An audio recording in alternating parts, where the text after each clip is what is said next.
Ben, en fait, c'est destiné à plein de monde. Je dirais, dans un premier temps, que c'est impératif que vous, les gens qui regardez cette vidéo-là, vous sentiez appelés à changer pour que votre vie change. C'est sûr que souvent, on entend parler de plein de sujets, mais on laisse ça en trame de fond et puis on n'est pas encore prête à faire des pas pour avancer. Mais si on se retrouve avec des défis, des difficultés, des mal-être, des grands questionnements qui reviennent tout le temps. Comment ça se fait que j'ai lu plein de livres, j'ai fait plein de pas, puis que je réalise quand je suis chez moi que je m'aime pas tant que ça finalement? Comment ça se fait que je réagis encore quand les gens me disent ou me font des choses? Qu'est-ce qui fait que ça réveille en moi encore autant d'émotions?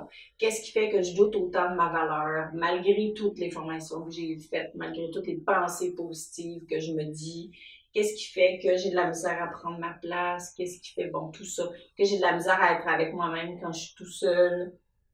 Eh ben, ça tourne tout autour de la même thématique, c'est-à-dire que on est venu sur la Terre pour apprendre à s'aimer plus. Donc, de un, ben, c'est super normal qu'on se retrouve devant le défi d'avoir la responsabilité de s'aimer davantage parce que c'est une responsabilité. Mais la plupart du temps, comme on l'a pas appris, on sait pas comment faire. Donc, c'est ça qu'on regarde pendant l'atelier. Pourquoi?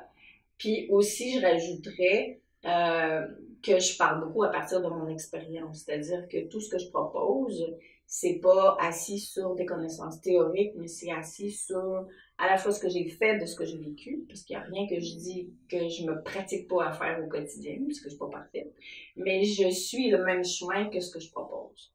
Alors, c'est aussi du vécu que vous entendez.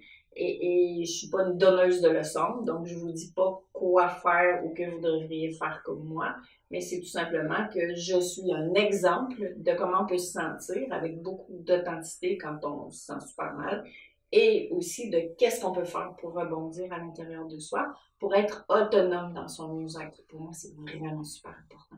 C'est qu'on ne dépende pas de quelqu'un pour sa vie, mais qu'on apprenne comment faire et surtout comment choisir de le faire quand on commence à creuser par le bas.